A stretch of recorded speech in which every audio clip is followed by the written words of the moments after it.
हाय मैडो बड़ैन। और हमेशा की तरह मैं तुम्हें कुछ कच्चा पक्का खिलाने आया हूँ। अभी देहरादून में एक तथाकथित नामी जेनजेड का क्या चल रहा है, क्या बोलते हैं उसको, बैठे बैठे भीड़ लगाते हैं, कीर्तन करते हैं, डिमका फलाना लड़ा लसन, धरना प्रदर्शन। धरना प्रदर्शन इसलिए चल रहा है कि वहाँ पे यूकेएसएससी का पेपर लीक हो चुका है, उसके लिए धरना प्रदर्शन चल रहा है। लेकिन उस धरना प्रदर्शन में क्या कहते हैं, कुछ जहरीले तत्व जिन्हें हमें उखाड़ के फेंक देना चाहिए, मिटा देना चाहिए, गटर में डाल देना चाहिए, वो जहरीले तत्व उसमें शामिल हो चुके हैं। फिलहाल मैं बता दूं, जो पेपर लीक हुआ उस पेपर उसे लीक करने वाला खालिद मलिक था, जो गिरफ्तार हो चुका है। जब वो पेपर देने गया उसने एक डिवाइस यूज़ की और पूरा प्रश्न पत्र अपनी बहन को सेंड किया। उसकी बहन ने किसी प्रोफेसर को सेंड किया, उसकी दूसरी बहन ने उस प्रोफेसर को लीक कर दिया। ठीक है, बंदा गिरफ्त में है। अब इसके बाद गांव में भगवा घुसने ही ना दिया ऑर्डर दे दिए हैं। इनको बोला झंडा हमारे हाथ में दो और भगवा अपने हाथ में वापस मरी गई, क्योंकि हमारे संविधान में हमें सिखाया है कि सिर्फ हिंदू धर्म सर्वोपरि नहीं है, भारत के समस्त धर्म सर्वोपरि है। हम हिंदू धर्म के नाम पे बेवकूफ नहीं बनने वाले। आइए, घर वाले भी आइए, बच्चे भी आइए, क्योंकि सरकार अंधभक्त मत होइए, क्योंकि सरकार हिंदू धर्म के नाम पे हमें बेवकूफ बना रही है। मैं तो एक गुजारिश करती हूँ कि हमारे शहीद तिरंगे में लिपट के आते हैं, इन नेताओं को भगवा में लिपट के भेजो, तब इनको औकात पता चलेगी कि ये भगवा समझ के हमें बेवकूफ बना रहे हैं। हम यहाँ पर कल से बैठ क्या लग रहा है आप, ये व्हाट्सएप ग्रुप है। सरकार तो सिर्फ दिलासा देती है सर।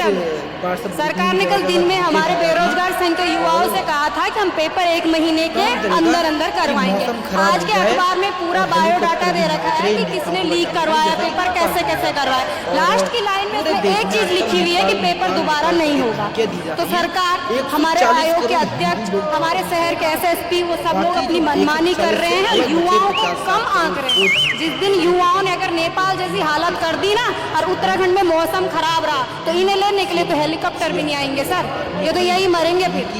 जैसे बांग्लादेश में, नेपाल में ये हुआ ना, तो हेलीकॉप्टर के द्वारा उठाए गए नेताओं को। यहाँ पे तुम दुआ करेंगे उस दिन उत्तराखंड का मौसम इतना खराब रहे कि जिंदा जलाया जाएगा।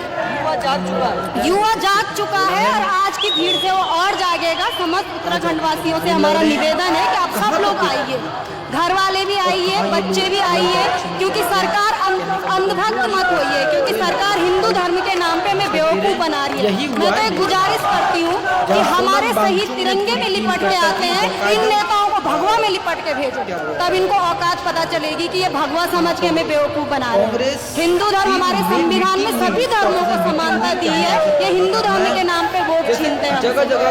सबसे ज्यादा जरूरत है युवाओं को जागरूक होने की। तो मेरा उन्हीं से निवेदन है कि आया दिन वीडियो देखते रहिए। कल हमारी उत्तराखंड सरकार ने इतनी घिनौनी हरकत की है हरिद्वार से बच्चों को लाके, लेकिन मैं तो ये कहती हूँ कि सीएम धामी, आपने दिमाग तो चलाया पर थोड़ी सी चूक हो गई। बच्चों को लाए तो कॉलेज की ड्रेस में लाए, तो हम तो टाई पहन के नहीं आ रहे थे इधर, क्योंकि हम बेरोजगार है ना। हमारा तो कुर्ता अलग है, पजामा अलग है, चुन्नी अलग है, वो टाई में बच्चे आ रहे थे। अगर दिमाग दौड़ाना ही था तो घर के कपड़ों में लाते उनको, ताकि सबकी निगाह में ना आते। इसलिए धामी सरकार से बोलिए, अगर आप कुर्सी पे बैठे हैं ना तो हम ही ने बिठाया है, इसलिए ये भूल ना करें।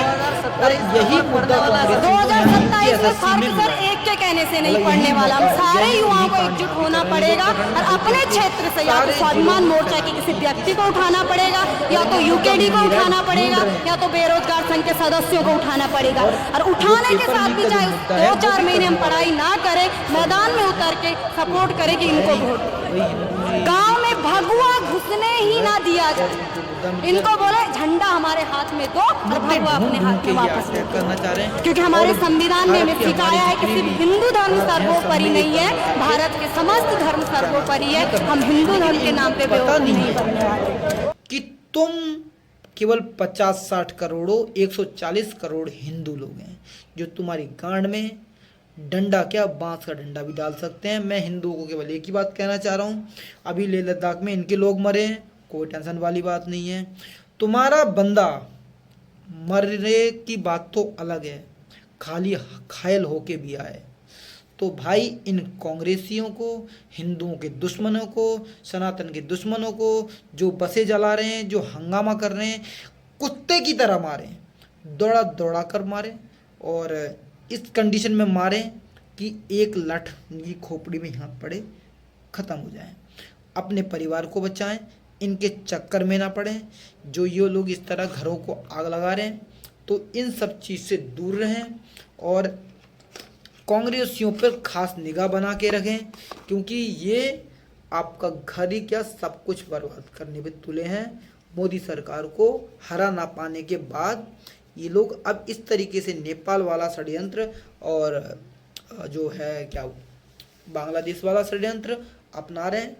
और इन चीज़ों से बच के रखें और इन्हें तेल लगा के डंडों से मारे, डंडे रख ले, लाठियाँ मोटी मोटी, और इस तरीके से इन्हें मारें। वही सीएम धार्मिक तक को मारने की इन्होंने धमकी दे दी है, जलाने की धमकी दे दी है और ग्रुप बना रहे हैं, कह रहे हिंदुओं को मारो, सनातनों को मारो।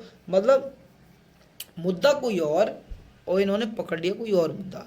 तो आप देखें, लेह लद्दाख में चल रहा है, अभी उत्तराखंड में फैल गया। अब इन्हें यूपी में कोई वजह चाहिए होगी छोटी मोटी, और युवाओं को भड़का के यूपी में कांड करेंगे।